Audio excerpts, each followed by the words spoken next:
சாய்ராம். என் அன்பு செல்லமே, என்னுடைய அழகான தங்கமே, வாழ்க்கையில் நீ நினைக்கும் ஒவ்வொரு விஷயங்களையும் நான் பார்க்கிறேன். எதுவும் நான் பார்க்கவில்லை, எல்லா விஷயத்தையும் பார்க்காமல் இருக்கிறேன் என்று நினைக்காதே. தவறாக என்னை முதலில் நினைக்காதே. அப்படியே நான் சொல்ல சொல்ல நீ தவறாக நினைத்தாலும் அதனால் எனக்கு எந்த ஒரு பயமும் இல்லை. ஏன் தெரியுமா? நான் நல்லது செய்வதற்காக வந்துள்ளேன் உன்னை நோக்கி. அப்படி இருக்கும் பொழுது நீ என்னை எப்படி நினைத்தாலும் எனக்கு கவலை கிடையாது. தவறு செய்து உன்னுடைய வாழ்க்கையை கெடுக்க வந்தவனுக்குத்தானே பயம் இருக்கும். எனக்குத்தான் அப்படிப்பட்ட பயமே இல்லையே. என்னுடைய பிள்ளைகள் எப்பொழுதுமே நன்றாக இருக்க வேண்டும். பல மாற்றங்களோடு, அதாவது தப்பான விஷயங்கள் நடந்தது, ஆனால் என்னுடைய பிள்ளைகளுக்கு இனிமேல் நல்ல விஷயங்கள் நடக்க வேண்டும். இந்த எண்ணத்தோடு வந்திருக்கிறேன். இந்த எண்ணங்கள் எல்லாமே என்னுடைய பிள்ளைகளை நன்றாக வாழ வைக்கும். 1000 பேர் என்னுடைய பிள்ளைகளை பார்த்து ஒரு விஷயத்தை சொல்லலாம். அதிகமாக கோபப்படுகிறாய், அதிகமாக உன்னுடைய வாழ்க்கையில் அதிகமான விஷயத்தை நீ இழக்கப் போகிறாய் என்பதையெல்லாம் தர்த்திரியம் பிடித்தது போல எல்லாம் சொல்லலாம். ஆனால் நான் மட்டும் என்னுடைய பிள்ளைகளிடம் ஒன்றே ஒன்று சொல்வேன்: கோபப்படாதீர்கள். கோபப்பட்டால் அடுத்தவர்களுடைய வாயில்தான் மாட்டிக்கொள்ள வேண்டும். நீ கோபப்படாமல் இருக்கும் பொழுது உன்னை யாரும் எதுவும் சொல்ல மாட்டார்கள். ஏன், நீ நல்லது செய்தால் கூட என்ன தெரியுமா சொல்வார்கள்? நீ நல்லதுதான் செய்தாய் என்று சொல்ல மாட்டார்கள். அதுவே நீ ஒரு விஷயத்தை ஒன்றுமே செய்திருக்க மாட்டாய், கோபம் மட்டுமே பட்டிருப்பாய். ஆனால் அப்பொழுது என்ன தெரியுமா சொல்வார்கள்? ஒரே ஒரு விஷயம்தான், கோபக்காரி என்ற ஒரு பெயரை உனக்கு சூட்டுவார்கள். இது மட்டும்தான் இங்கு இருக்கும் அனைவருக்கும் தெரிந்தது. புகழ தெரியாது, ஆனால் ஒருவனை குற்றம் மட்டும் சொல்ல தெரியும். அதுதான் இங்கு இருப்பவர்கள். அதனால் யாருக்கு மத்தியிலும் சரிதான், எந்த ஒரு நிலையிலும் சரிதான். எப்பொழுதும் கோபம் கொள்ளாது.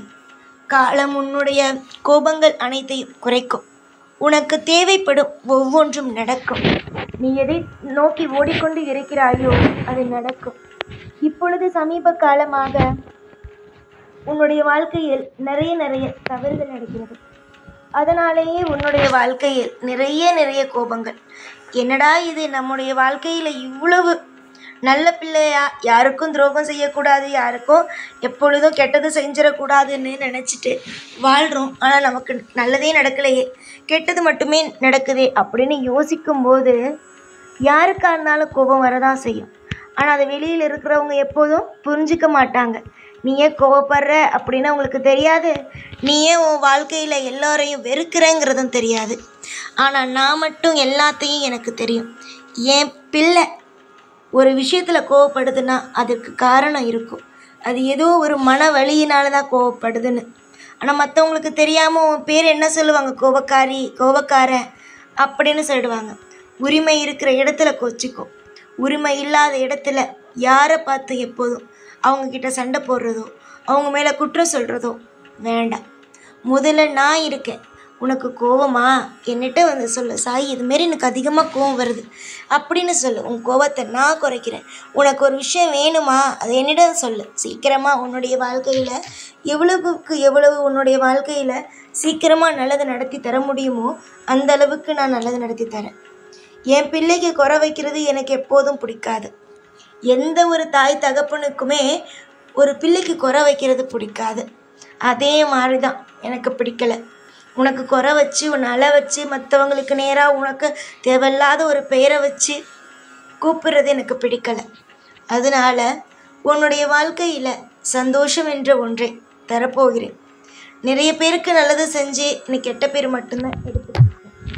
நீ நல்ல பேர் எடுக்கணும் அப்படின்னு நினச்சேன்னா எல்லார்கிட்டும் இருந்து ஒதுங்கு. அதுதான் நான் சொல்லுவேன். நிறைய உதவி செஞ்சுட்டேன், அனைவருக்கும் நிறைய உதவி செஞ்சுட்டேன்.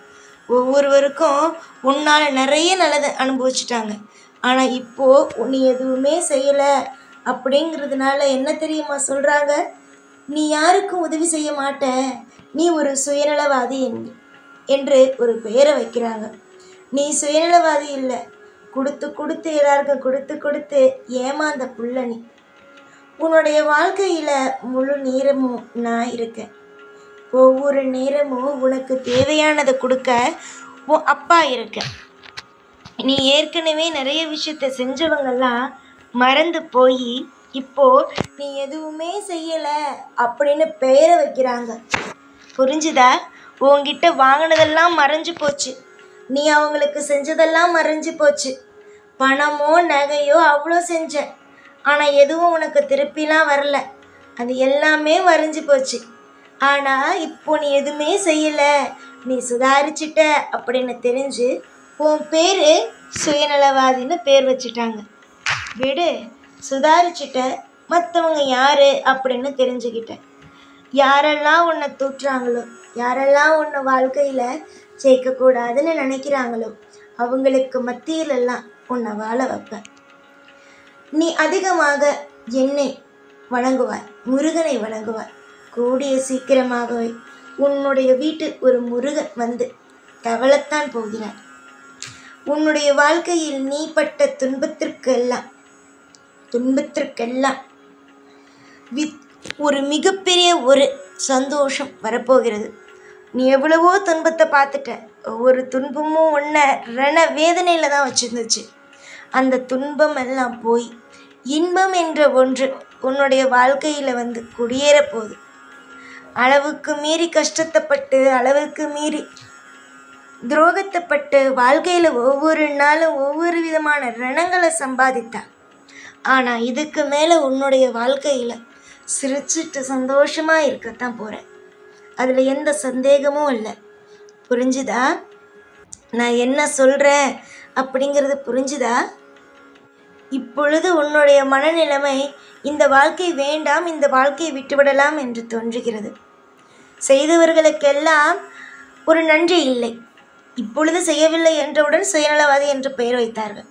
இவர்களுக்கு எல்லோருக்கும் நாம் என்ன செய்தாலும் பிடிக்கப் போவதில்லை. இதற்கு பிறகு இந்த வாழ்க்கையை வாழ்ந்து என்ன பிரயோஜனம் என்று நினைக்கிறாய். இதெல்லாம் நினைத்து கவலைப்படாதே. உன்னுடைய வாழ்க்கையில் இன்று கஷ்டமான நாள் என்றால் நாளை சந்தோஷமான நாள். இவ்வளவுதான் வித்தியாசம்.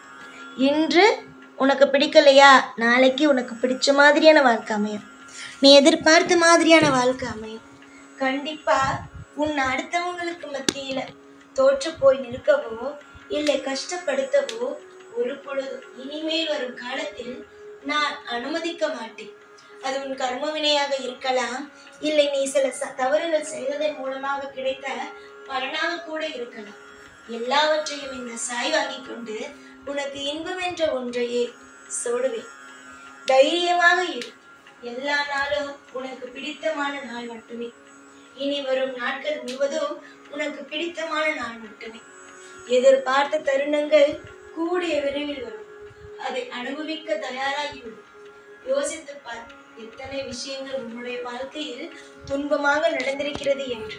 அந்த துன்பமெல்லாம் இனி உன்னுடைய வாழ்க்கையில் வராமல் இந்த சாய் பார்த்து கொள்கிறேன். எப்பொழுதும் உன் கூடவே இருப்பேன். இந்த சாய்நாத். ஓம் சாய்ராம்.